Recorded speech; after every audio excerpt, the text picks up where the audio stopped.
Welcome back, everyone, to another episode of the Sounds of the Hardwood podcast.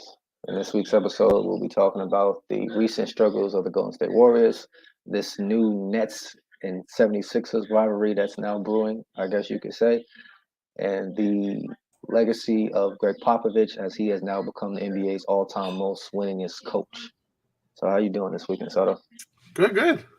So wait, am I the only one here today? Yeah, it looked like that, bro. Like it's a two-man show today. Oh, okay. It's a two-man show. Shout out to Henry and Pennsylvania and that snowstorm that they got. So you got to do that shoveling over there. I guess Pete is upset because of that ass whooping that the Sixers just took to the Nets. Understandable. That's understandable. And I guess he's living his best life because the Boston Celtics are winning again. I guess he's living his best life. Makes Chain sense. hooping. So I guess that's what it is. Makes I see sense. you got the fresh cut. You got a date somewhere? Nah, like I told you before, I was looking like a grizzly bear, and I needed a quick fix. I got you. So you gotta cut the winter beard, get ready for the spring and summer. I get you. Yeah, You gotta switch up the looks. I'm gonna go celebrate. I'm going to San Antonio celebrate with Coach Pop. How you gonna celebrate the Spurs coach as a Knicks fan though? I mean, you do know I'm a Spurs fan, right? I'm just saying, you don't want to offend Knicks fans. They'll take it personally. You out here celebrating Pop, they may feel some type of way. But all right, but what is there to celebrate right now with the Knicks? I mean, Tibbs is currently the coach of the year, the former coach of the year. Excuse me, he's the former coach of the year, right? I mean, I guess, yeah. I mean, but that hasn't carried over to this year. I'll tell you that much. I'm just saying, bro. You know, your Knicks fans are sensitive about those topics, but I mean, I'm not sensitive, but we can name a couple of sensitive Knicks fans. All right, so I won't do that for that sake. You know what I mean? I won't take no shots at nobody, but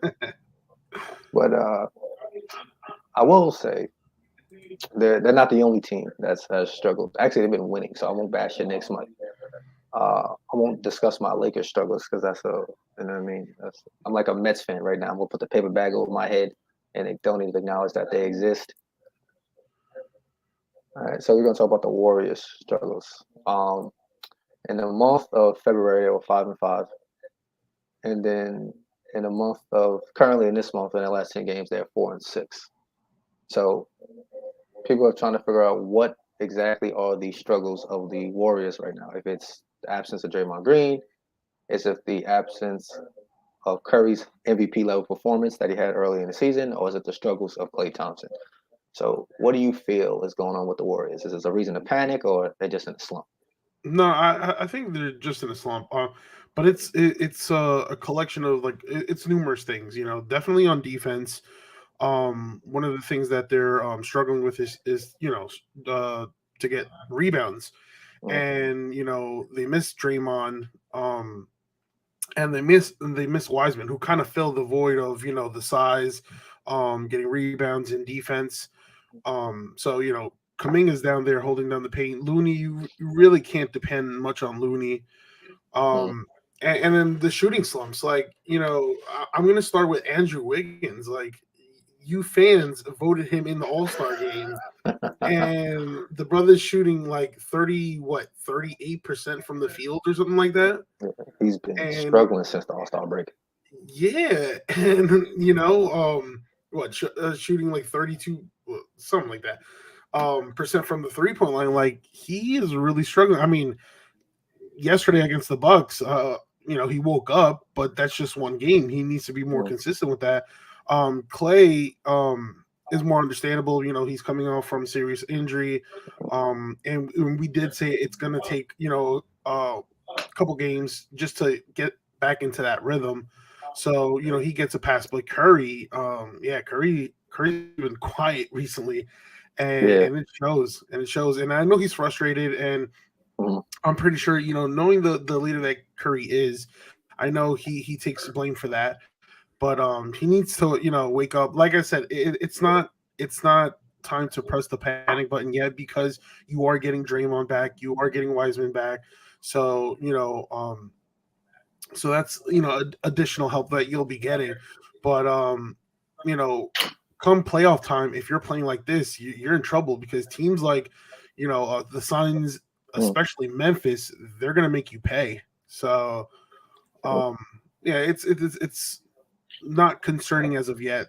You know, Okay. I think, like I said, Draymond Green coming back um, is a huge get.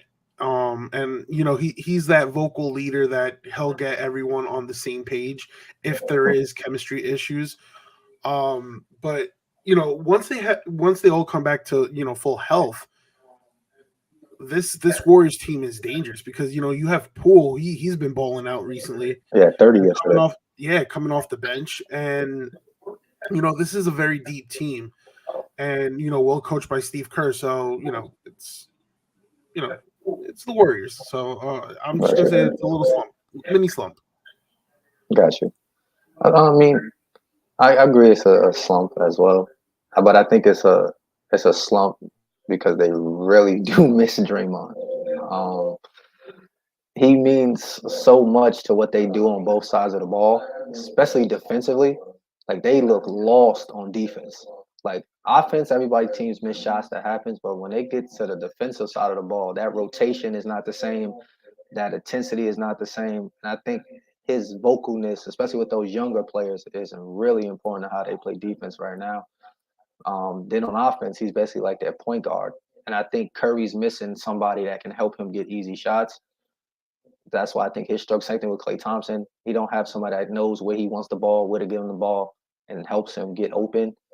I think Jordan Poole last night playing well was much needed because he had struggled a little bit since the All Star break. Now that he's going back to the bench and Klay Thompson was starting, so then him being back in the starting five, he seemed to finally look like the player he was before Thompson returned. Thompson's going to need that time to bounce back. I think he's still getting his legs back underneath him. I think sometimes he's frustrated too because he's on a minute restriction. So there's like sometimes he wants to play more minutes than what he actually can. Well, not necessarily can, but is allowed to play right now. But I think they'll be fine. Similar to what you said, they get Draymond Green back, they get Hefty, then everything should be fine. It's just the numbers are like I said earlier before we started recording. The numbers just look bad. In February to be 5-5, and then now in this month being 4-6 in their last 10, it doesn't look great. And then that gap between first and second has grown. They were like keeping a game and a half behind Phoenix. Now they're down to up to, excuse me, a 7.5 games behind Phoenix for that first place. So Phoenix is starting to pull away and becoming the number one top seed in the East. So it kind of changes the perception of, okay, is it Phoenix and everybody else, or is it Phoenix and the Warriors and then everybody else?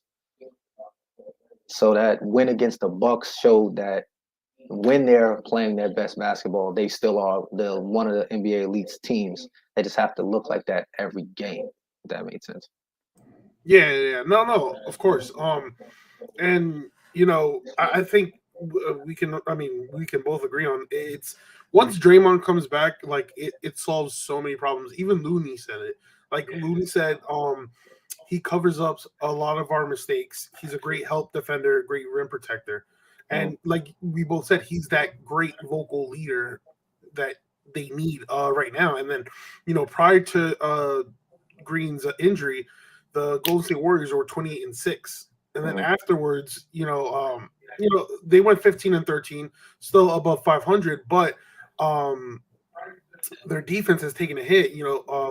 I think for the last the past six straight games prior to the matchup with Milwaukee, they gave up 30 points in six straight games in the first quarter. Yeah. So it just shows, and I know once Draymond comes back, that everything will come back to normal, and Mm. it just shows how much of an impact and why he is defensive player of the year. Yeah. I just feel like that has to like the fact that we're focusing on that is important because there have been some people that say, "Oh, Steve Kerr got to do this, Steve Kerr has to figure out ways to get him open." And it's like I don't think it's Steve Kerr. I think every team has struggles at some stretches in the season, so it's weird to say that it's Steve Kerr. So now that we don't discuss the struggling Warriors, now we can move on to. I don't see. I have mixed feelings about calling this a rivalry. Like I don't want to feel like I'm a part of that like new social media area that's like, oh, we're gonna call this a rivalry now because of one game. I don't feel like I should do that off one game. So I I would mean, say it's like bad blood between KD, Kyrie, James, and then bad blood between the 76ers and their fan base and Ben Simmons. More so than there's like a rivalry itself. But that's just it sure felt that way. mm, But I think it's too early to tell. mm, But I was I was actually talking to Ant during this matchup, and just the back and forth, the chirping between Durant and Embiid, and that's mm, when Ant hit me up, and I was hyped. I was like, oh, all right, this is what we needed, like, mm. um, and let me tell you, for what that was, that was an ass whooping. It was. Um, That was bad. that was bad. That was bad. And again, this was all without Ben Simmons. And I know people might roll their eyes and be like, "Oh, but Ben Simmons doesn't contribute on the offensive end." But he is a great defensive player, and it just shows how much of I guess, a mistake the Sixers made when giving up a guy like Seth Curry. Mm, He definitely played that game with a chip on his shoulder. absolutely. They had no answer. They couldn't stop Durant at all. Mm, Especially like when he ran the pick and roll.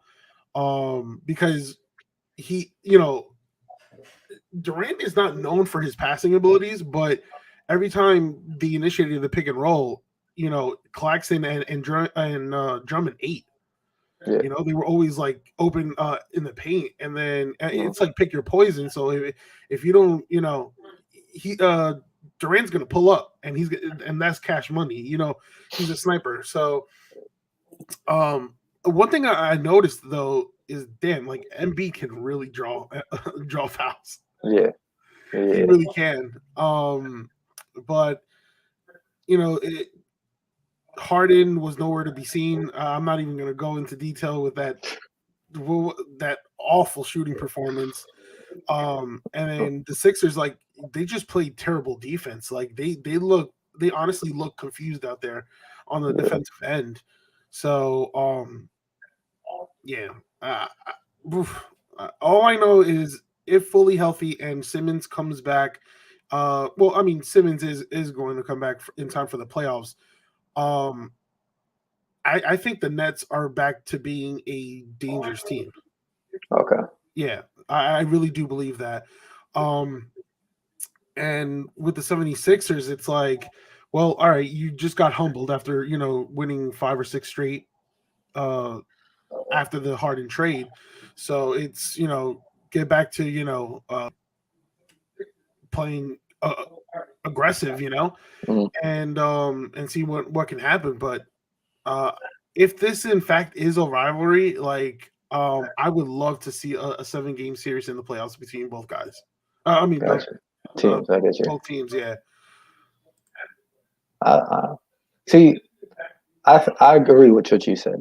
I do like the energy. I will acknowledge that. I like the difference in the change in pace. There's nothing more annoying than watching some of these games when the teams are just buddy buddy.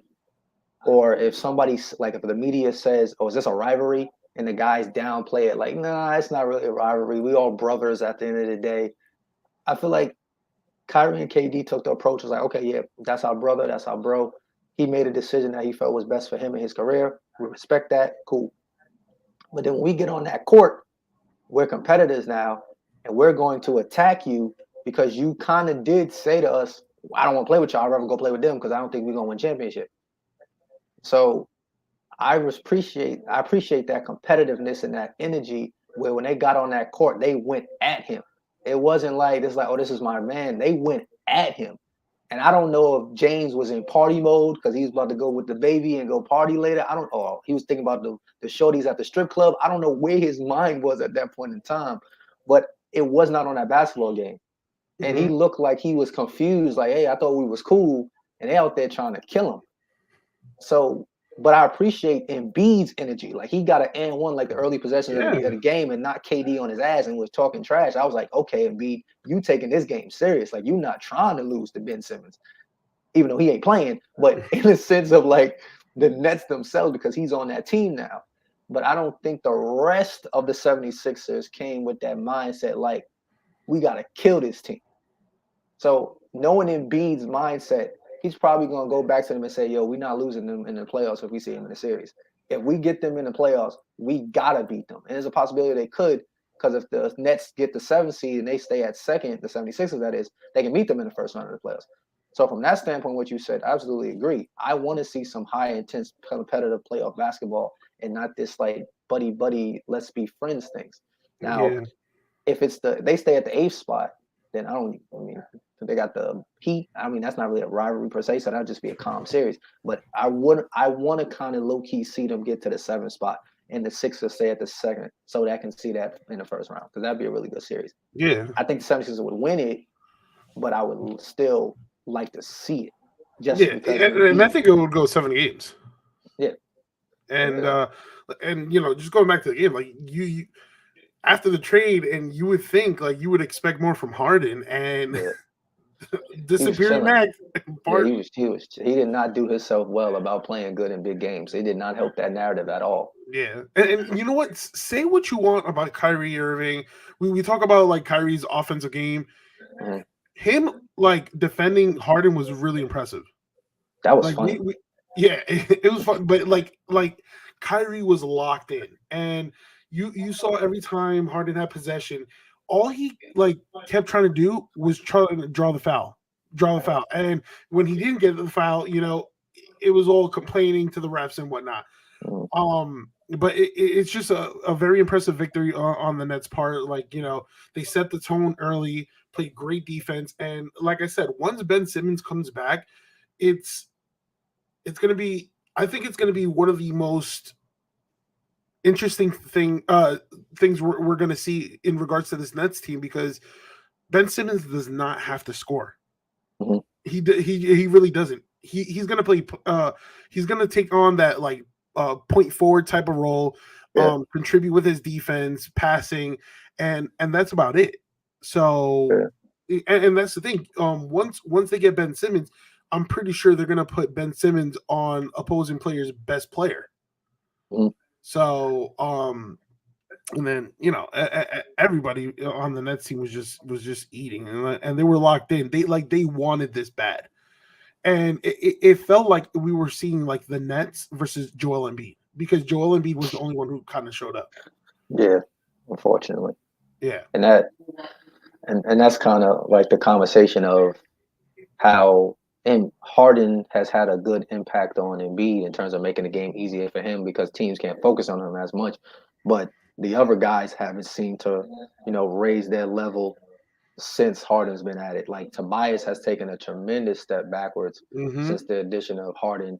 And it makes you wonder, does Doc Rivers have to consider bringing him off the bench to allow him to kind of go back into more of a score mindset rather than being a third, fourth option in that starting five when he's used to being a second option, because Ben Simmons hasn't been here all year.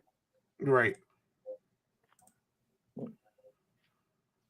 But all in all, it had a good feel. It was good to see that some playoff atmosphere in a regular season game. Which I love the little chirping early in the game between Durant and Embiid, and I was like, oh shit. I mean, obviously there's history. With both of them. So, once that happened, I was just like, oh boy. Gotcha. But yeah, like that Nets team, I know they've had an up and down season. Like, they started off hot, then, with the whole Kyrie Harden situation, they lost, I think it was like 8, 9 straight. But after the trade, it's like, all right, so they got another shooter in Curry, perfect. They stock up on draft picks.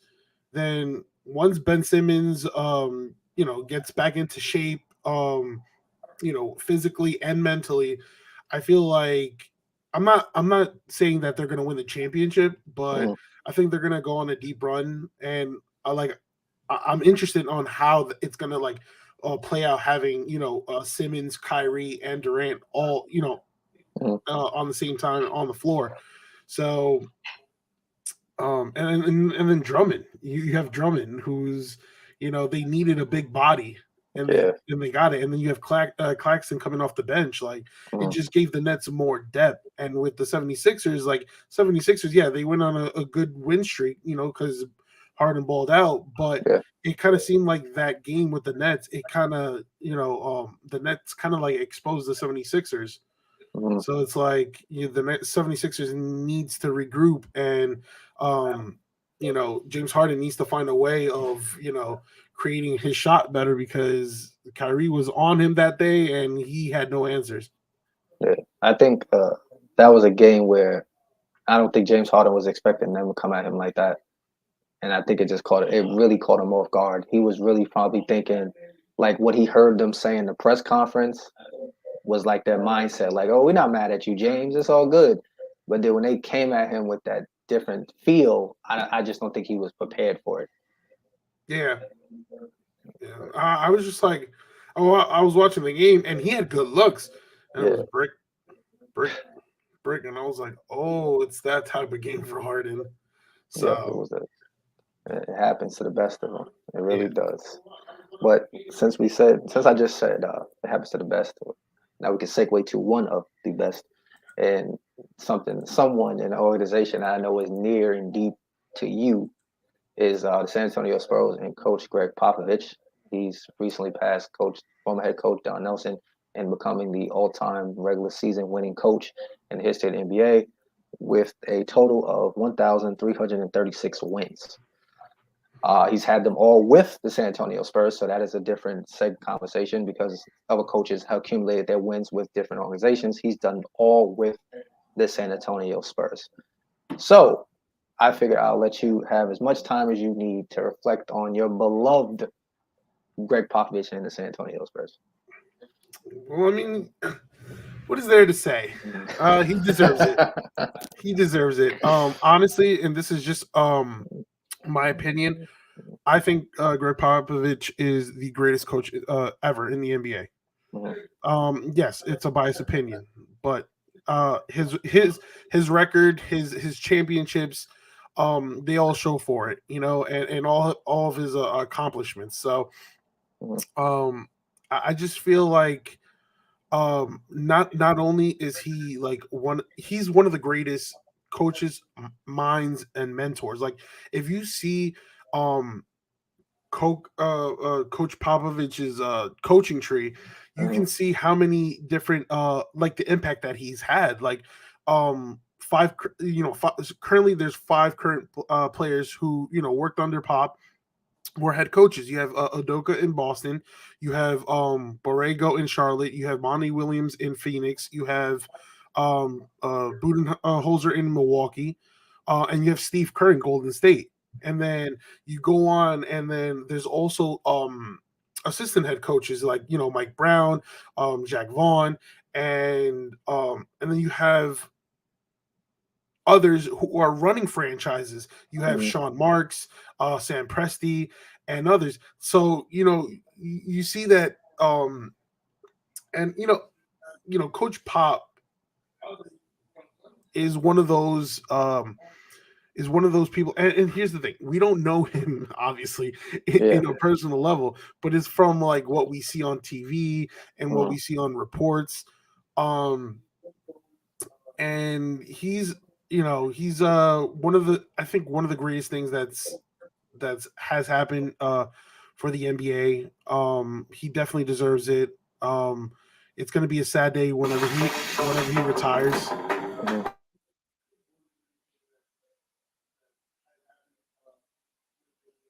You good there? Yeah, no, my computer was like. I'm like, what the hell is that? Got you. But just given the history and the track record, he it's a well-deserved recognition. And I just wish them the best. Like, congrats to Coach Pop. Got you. So before I go, what is your like most defining Pop moment? Like, what is like when you think Greg Popovich, what comes to mind? Um,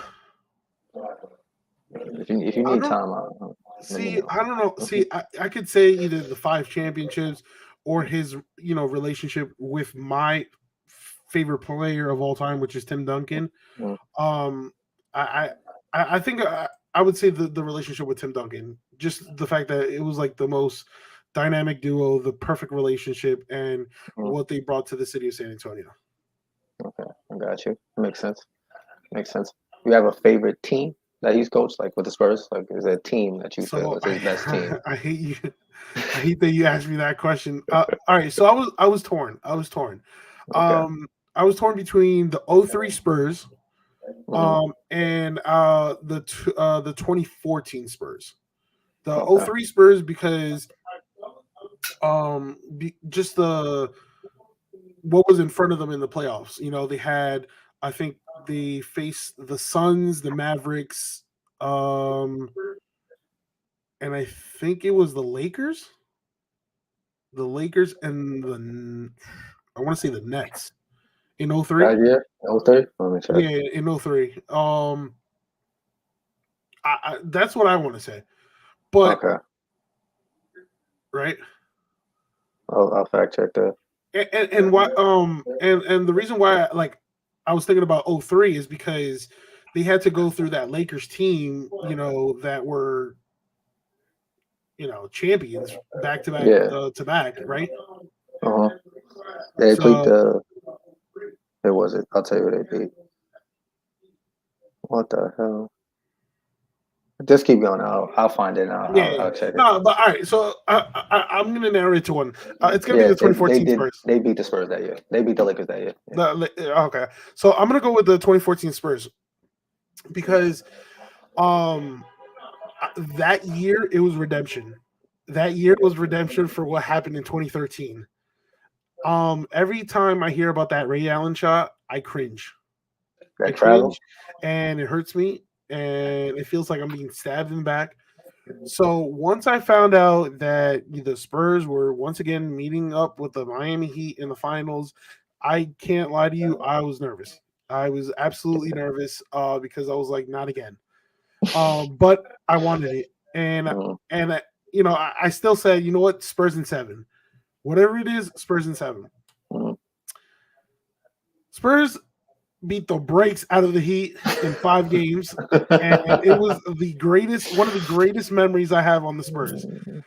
Um, just mm, with Duncan Parker and Ginobili, obviously they were past their prime, and it was like the closing, the last chapter of an amazing book, mm, teaming along with a rising superstar in Kawhi Leonard.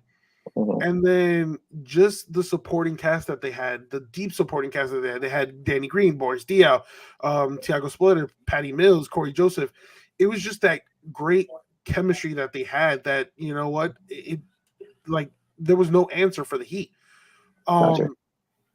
And I think this was, if you look at both teams, right, coming into that NBA Finals, everybody picked the Heat because of what happened in Mm, 2013, and mm, because you had a LeBron James that in his prime, Dwayne Wade still in his prime, Chris Bosh, I think a little bit after his prime, but it was a it was a superstar yeah. team.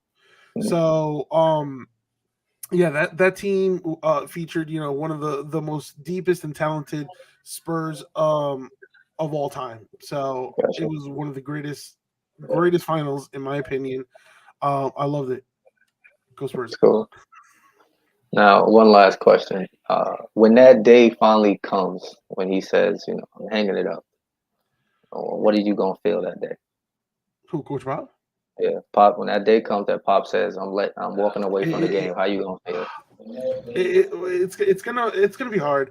And the thing is, like, um, Coach, I thought Coach Pop probably should have retired like about a year or two ago. But now that he's achieved this accomplishment of being the all time wins leader, I think after this season or maybe next, but I'm gonna say after this season Mm, that he's done. And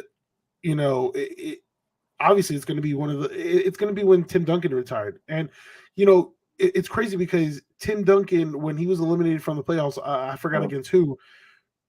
Speculation at it was, is he going to return for next season? And mm, we really didn't know. So there wasn't no, like, how usually superstars have like in their final years they have like yeah, a farewell tour. So yeah, we didn't see that for Duncan. So once Duncan retired, it caught me off guard. And when you support your favorite players, your favorite coaches, or you think that they last forever. mm, Like, and that's like the situation when I have with Coach Pop and Tim Duncan. I thought, all right, you know what? When I was doing, oh, they're gonna play forever, like, you know, yeah, and you know, there comes a day and time where it all comes down to an end. So, um, yeah, it's gonna be a sad moment. Honestly, I don't know who um would replace him at head coach. I mm, honestly thought Becky Hammond would probably, replace yeah, him, or seeing that Tim Duncan is an assistant coach, maybe uh, Tim Duncan, but I'm not too okay, confident on Tim Duncan yet. okay, Yeah, I was more confident about Becky because she was an assistant coach for a lot of years. yeah, So, I thought, yeah. that I that would felt the same happen. way. I did too. Yeah, I felt the same way that it and was I going was to be Becky. completely open to it. Uh, so yeah, it's gonna be tough. It's gonna be tough. But I think the Spurs in general have a bright future Mm, with Dejounte Murray, Keldon Johnson, um, Lonnie Walker. So they just have to regroup. I forgot about that Um, latest addition, Josh Richardson. yeah. I don't know how I feel about that because I did like Derek White. Mhm. Um, but I mean, Josh Richardson, I don't know. He's probably going to be here for a couple of years, but I'm going with the young core. Okay. Like for Oh, example, okay. like Dejounte Murray, he is the man right now. So we need to put a Yeah. stronger He, supporting cast around that. But I'm still. You know what it is? All right, I'm spoiled. I okay. was spoiled because with the Spurs they had all these years of consecutive victories and Mm, consecutive years of going into the playoffs that mm. I'm like every year I'm like, yeah, Spurs, we're going to the playoffs right now. And with what's happened with the Spurs within the last 2 or 3 years, it's Mm. like, yeah, I'm not used to seeing this from the Spurs. Yeah. But I mean, every teams go through that, so Mm. we just have to wait and see. I get you. I mean, you almost had Deontay Murray on fantasy. You almost did. Came so Yeah. close, but I mean, he didn't move quick enough. Somebody else got him. It's not that I want to move. Henry's a troll, and if you're watching Henry, you're a troll because he did not need Dejounte Murray. All right, we were talking about it on Xbox. I was like, you know what? I need Dejounte Murray, because I already had Keldon Johnson Mm, and Podol. So I was like, all right, I need Dejounte Murray. He's like a triple double threat every night, and I wanted him. So mm. as I was about to send Pete a trade, here comes Henry out of nowhere. Oh, I got DeJounte Murray. Like what? That's how he moved, bro. You put the idea in the atmosphere. He took it from you. Should have kept that low key. But you live and you learn. Right? Look, that happens, big fella. But going back to Pop. Um, so for me, when I think about Pop, as a Laker fan, I always think about the battles between the Lakers and the Spurs from the early 2000s up until the later years of Tim Duncan. It's always been like those have been like the two teams. Like most seasons, you would say who's going to make it out the West this year. It was either going to be the Spurs, the Lakers, and then years you had Phoenix was in that conversation. Years you had Dallas in that conversation. But for the most part, it's always been those two. So I've watched the Spurs. My dad's also, like you, he's a Nick and the Spurs fan. So Nice.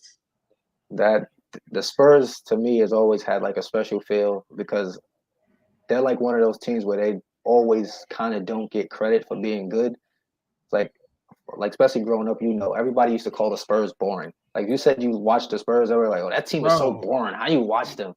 Yeah, exactly. Not when I used to say, "Oh, Tim Duncan's my how he's so boring." No, he got the job done. It's And basketball. exactly, and that was the thing. Like his nickname is Big Mister Big Fundamental. So that was the Exactly. thing about the Spurs. Is like they didn't have the glitz and didn't have the glamour, so they got overlooked when you talked about good teams. But watching Tony Parker, I remember for me, the first time I seen Manu Ginobili play and he did a Euro step, I was like, I gotta try that. And like I literally went outside in front of my house and practiced a Euro step because I saw Manu Ginobili do it for the first time. I was like, I gotta get that move. I want to learn how to do Euro step because I seen Manu do it. So that was always like my attachment. I used to make fun of the fact that Boris Diaw always looked like he was overweight, but somehow still people got beat off the dribble by him. It was the funniest thing ever. Especially he had that like signature spin move he used to do off people. Like, how does that work? He's so fat and slow, but it was That somehow spin effective. move and then that fader. And that ugly fade that looked like he jumped off the ground. That's what that. So, and that was what made that team interesting. And then they added Tony Parker. Then you had what he brought to the team. So it was just a weird collection of players sometimes that nobody really knew who they were, but they were effective together. To me, I hated seeing Bruce Bowen guard Kobe because he was like one of the few players that actually made him struggle at times. Like Hmm. other players tried it, but like Bruce Bowen was really effective at guarding him. So I was like, when I had to play the Spurs, I was like, okay, Kobe might have a bad shooting game because Bruce Bowen is a good defender. And then I knew on the other end of offense, they got two people that they could get a ball to in Tony Parker and Duncan who could close the game out. In so many games, I've sat there heartbroken because one of them hits a big shot. Ain't nobody asked you to make a shot now. And for Duncan, it's annoying because it'd be a freaking bank shot. I'm like, did we just lose to somebody making a bank shot? But that's what it would be. It'd be him, us that nice little pick and roll on the elbow, and he catch it right there on the elbow and fucking bank it off the glass from the elbow, and I'd be sitting there livid. But so that's why I used to get annoyed. I had a love-hate relationship with the Spurs because it was like I love when they beat Phoenix because Phoenix fans, they used to get so mad because they were like the opposites of styles. Phoenix was the running gun, fast pace with Steve Nash and the alley oops to Amari Stoudemire, and they And scored all I those kid you not, points. that was the most probably like the most like I love that series, but Mhm. like I hated facing the Suns. I was like, because they matched up well with the Spurs, but Yeah,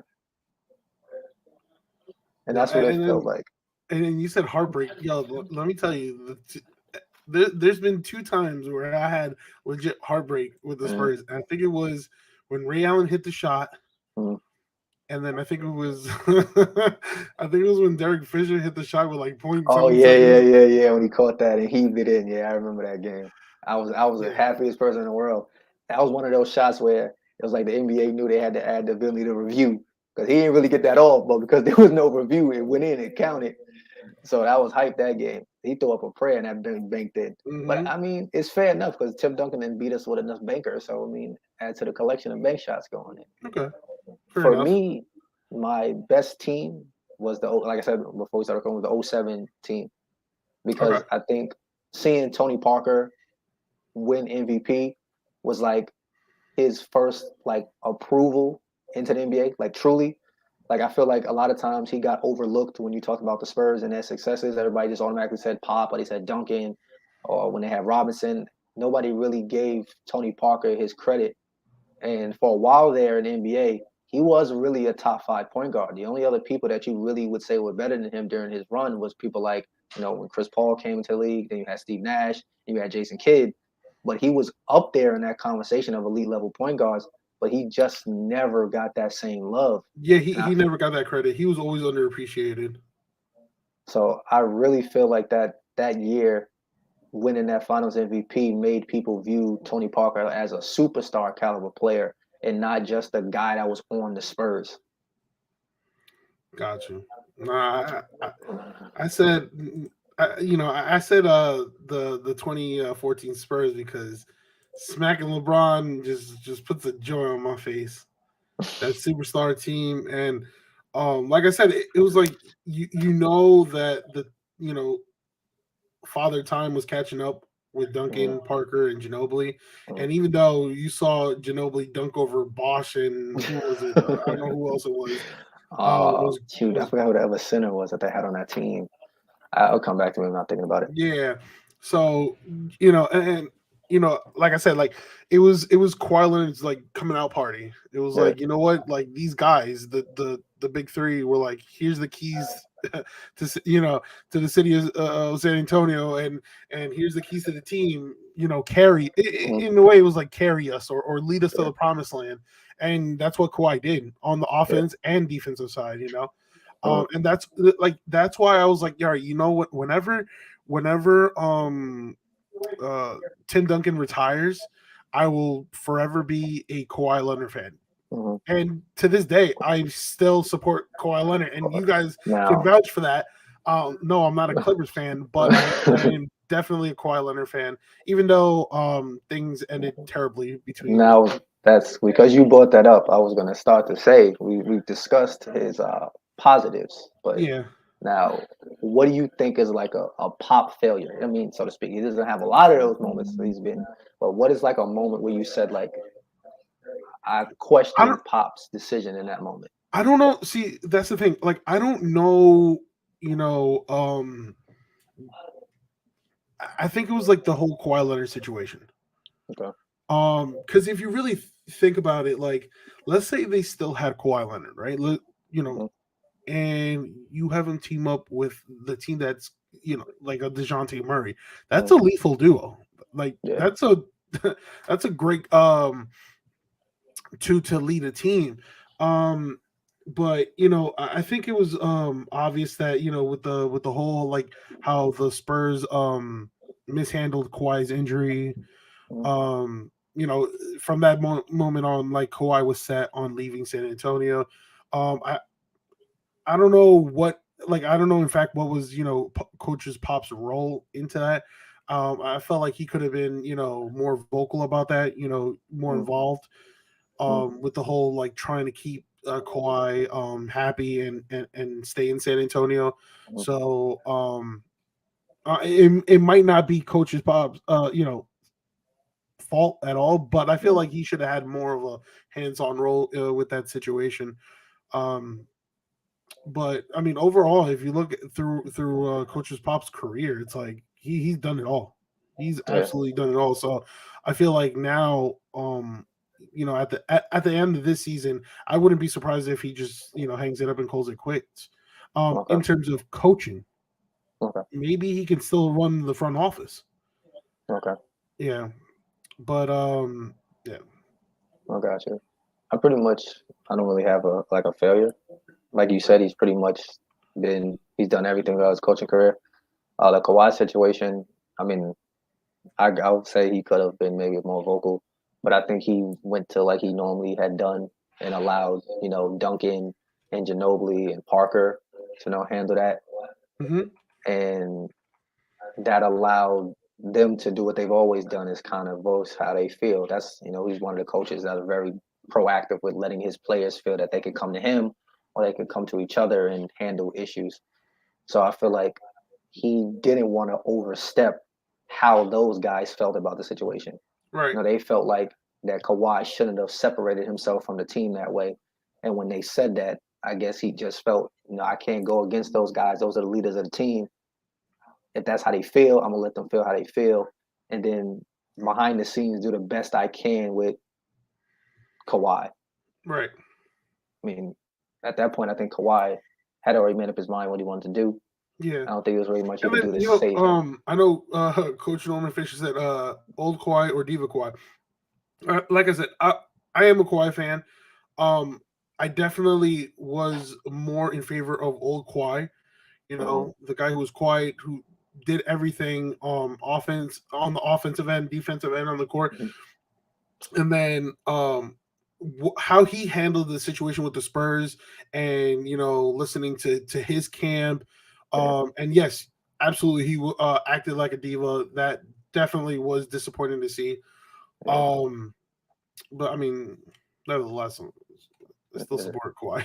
I mean, yeah, I don't. I'm a Laker fan. You ain't gonna hear me say I support Kawhi. And I mean, that just for the sake of that rivalry, air quote that I can't be saying his supporting Kawhi. I used to Spurs Kawhi I rock with. I like Spurs Kawhi. This Kawhi, nah, he can have himself to himself. Yeah, Now, yeah, yeah. No. Spurs Kawhi was the best one. And then after So that, it was just like, all right, do whatever you want to do.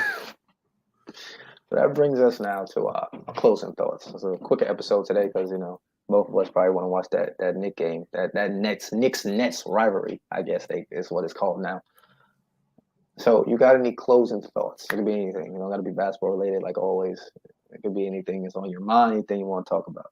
What you got, Pop? You know what I was gonna say? I was like, get back to me, but there's nobody else. You can't pass the mic this time. Damn. I'll tell you what, I'll go first and I'll bring it back. I got you. I'll swing it to myself and then swing it back to you. All right, bet. Bet. I'm happy that baseball is back. I'm a casual watcher of baseball, but to see that the lockout is over and the baseball season is officially here and is officially back is a much better thing. That way we don't have to hear Yankee and Mets fans calling up the radio station every 5 seconds talking about their games they're gonna miss for their season tickets, or fans in general talking about they want to boycott baseball because these players want to voice their opinions about their contract situations. So it's cool to have baseball back. I know Henry is a little upset still because he feels the Yankees ain't spending no money. He's not liking that. I ain't never seen somebody get so mad about somebody else not spending their own money before until I met Henry. Would definitely be going on rants about the fact that the Yankees won't spend no money. But it's good to see that baseball's back. Springtime means baseball time. So it's good to have it back. And that's my cold thought. We ain't gonna touch nothing else basketball related. I don't feel the need to. Oh, okay, all right. So, I mean, since you went with a different sport, kind of made my life a lot easier. Then I'll shift my focus to football. Yeah, I don't know exactly what the Seahawks were trying to do, trading Russell Wilson. Because what they got in return was just hot garbage. They really just gave him up for free. I think they just wanted him gone, bro. Yeah, I mean it's insane, and this the Broncos now, that AFC just got stacked, and I'm sorry for people who like Knicks fans. You have those those Jets fans that think this is our year. Every blah, blah, year is blah. our year. Yeah, that's more years to be irrelevant. I mean, I can't say about my Giants because my Giants are absolute garbage. But I'm a little bit more, positive because Gettleman's gone. The Giants and the Jets, they both have 2 top 10 picks each. So hopefully, they can, what's it called? They can get the ball rolling here because we haven't gotten a title in a while. The state of New York, and I mean, I guess you can say what's it called? What the soccer team? NYC Red Bull. Yes, no. The other New York one. City FC. New York City Football Club. Yeah, I mean, FC. They brought the championship, I guess, but I mean, it's like whatever. I forgot there's 2 now. It's FC. My fault. My fault to the FC fans out there. My bad. And in regards to the Yankees, I mean, since you mentioned the Yankees, because I also love the Yankees, I know Henry kept saying, "Oh, yo, what is Steinbrenner doing? What is Steinbrenner doing?" I don't know. I think they're just weighing out the situation, but it's a bad approach because good free agents are getting signed left and right. Yeah. So I don't know what's happening here, but I'm looking forward. Like you said, I agree with you. I'm looking forward towards the season. The lockout had me worried, but we finally got a start time, opening day, April 7th. Yeah, so I'm really hyped about that. The Yankees got the Red Sox opening day, so I got a big game out of the bag. So it worked out somewhat, and I guess because in the original one, I forgot who the original opening game was. It wasn't as good as the Red Sox though, but it worked out into some degree. Well, we have 5 minutes left. Who's picking up the victory, Nets or Knicks? The Nets or the Knicks? I'm gonna probably say the Nets. The Nets. I'm gonna keep it the Nets. And the Knicks might shock me. Freaking Randall could go for 30 today, and I'll be sitting here looking stupid after I just said that. I mean, I'm not gonna lie. The last 3 or 4 games, Randall has been looking like last year's on Randall, which is a positive thing. But I think it's a little too late. Okay. Yeah, and And it's I mean, not. I like that. Barrett has been like really improving. Mhm. 19 points a game, and he's one of the things that I like about Barrett is that I mean, he has to make them, but the fact that he drives to the lane and takes the contact and draws a foul, he just has to improve on that free throw. But Oh, that's positive signs. he's like 70 something on the year, 75 something. He was doing 75 to 72 range, I think. So, yeah, some along those lines. So he's been like an average free throw shooter. But I get Yeah, what you're I saying. mean, You gotta, but we've seen it's steady improvement, and yeah, so and in regards to Randall, it's just like it's about time. Like we wanted this Randall like weeks ago, yeah. When y'all but wasn't sitting yeah, at because 12. I think it's a little too late. I mean, I think the Knicks are like 4.5, 5 Yes, it's games. close Yeah, so between that 10th seed and them at 12. yeah, so So it is pretty close. But they currently record overall, y'all 28-39 right now. That's your overall. Yeah. Yeah, that record is not looking too good. To tell you the exact game difference while we still got some time, it's 2.5, yeah. It's y'all behind Washington, 29-37, y'all 20-39. And it's a 2.5 game difference between y'all two for 11th place. And then the 10th place, is it the same record difference? It's more than that. It's closer to 5 games. Because, yeah, between the Hawks and the Knicks for the 10th seed. mm, So, yeah, I got some climbing to do. But that brings there's us a to the lot end of of work this. to be done. A Of lot. course, a lot. This brings us to the end of this week's episode. If you missed the beginning, middle, or any part of the episode, we post our live recordings on our YouTube channel, Sounds of the Hardwood Podcast. If you prefer to listen to the audio version of our podcast, we post it on Anchor, Spotify, and Apple Podcasts. And like always, thanks for watching, thanks for listening, and we'll catch you on the next one. We out.